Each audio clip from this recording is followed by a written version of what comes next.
नमस्कार। आज लातूरच्या विशेष भागात आपलं स्वागत। या विशेष लाईव्हमध्ये आपण महाराष्ट्रातल्या एकूणच दुष्काळामुळे होणाऱ्या परिणामांची माहिती घेणार आहोत। त्यातला मुख्य घटक आहे शेतकऱ्यांना जनावरं जगवणं कठीण चाललंय। चारा छावणीला द्यायचा की दावणीला द्यायचा हे अजून ठरत नाही आहे। तोपर्यंत हवालदिल झालेले शेतकरी जनावरं मात्र मिळेल त्या भावामध्ये विकत आहेत आणि अशा परिस्थितीमध्ये जनावरं टिकवून ठेवणं अतिशय कठीण चाललेलं आहे। आपण आहोत जुन्या कलेक्टर ऑफिसच्या समोर, ज्या ठिकाणी चारा विकला जातो आणि या ठिकाणाहून चारा आणतात आणि या ठिकाणाहून लोक चारा घेऊन जातात। अशा स्थितीमध्ये हे आहे, आपण जे चारा बघतोय हे आहे ऊसाचं वाडं।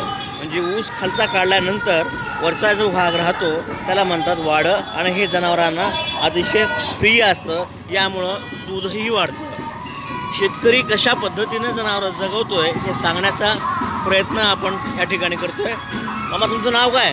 नागनाथ येवले। कोणत्या गावचे? आम्ही लोह्याकडे असाय। मग तुमच्याकडे काय चारायची अवस्था? अवघडच आहे। अवघडच आहे। मग आता तुम्ही जनावरं कशी जगवता? जनावर जगवायला अवघडच आहे ना सर। अवघडच आहे, बरोबर। या ठिकाणी तुम्ही कसे काय आले? आम्ही इकडचे का, आम्हाला इथलं भाडं होते, घरचं आहे मका काहीतरी व्यवहार भागिण्यासाठी आणले। हे मकवण तुम्ही आणले का? किती आहे मकवण तुमच्याकडं? मका आणखी एखादी एकर असत। आणखी एखादी एकर? आम्ही गाईला काय टाक आहे आणि काहीतरी भागिण्यासाठी, म्हणून काहीतरी भागवण्यासाठी म्हणून तुम्ही इथं आणता। तर अशा पद्धतीनं बाहेरचे शेतकरी सुद्धा ज्यांच्याकडे चारा उपलब्ध आहे ते आपल्याकडचा चारा लातूरमध्ये आणून विकतात। 4 पैसे जास्त मिळावेत ही त्यांची अपेक्षा आहे। आता तुम्ही मकवण जे आणलेलं आहे, मकवणाची एक पिंडी केवढ्याला जाते? मकवणाची एक पिंडी केवढ्याला जाते? 25 रुपये। 25 रुपये, 35 रुपये। आणि मनसूर साहेब, वाड्याची एक पिंडी केवढ्याला जाते? 10 रुपये। वाडा स्वस्त आहे?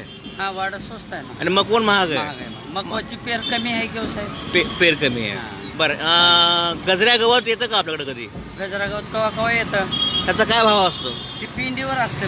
पिंडी 10 रुपये बी पिंडी असते, 30 रुपये बी पिंडी असते, 20 रुपये बी पिंडी असते। पिंडी बांधण्यावर भाव आहे। पिंडी बांधण्यावर। तुम्ही किती वर्षापासून हा व्यवसाय करता? आम्ही 20 वर्षापासून करतो। आणि मग या व्यवसायामध्ये तुम्ही काय चांगलं बघितलं आणि काय वाईट बघितलंय?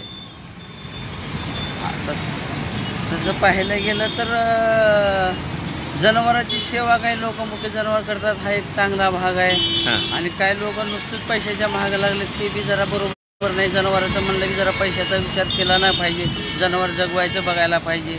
बरोबर आहे। जास्त नफ्याचा विचार न केला पाहिजे।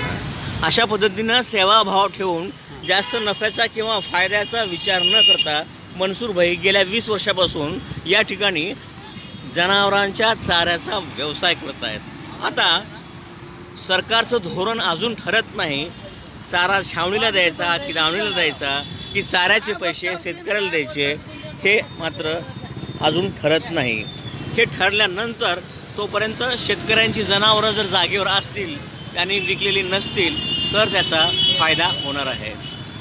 आज लातूरसाठी रवींद्र जगताप, आज लातूर।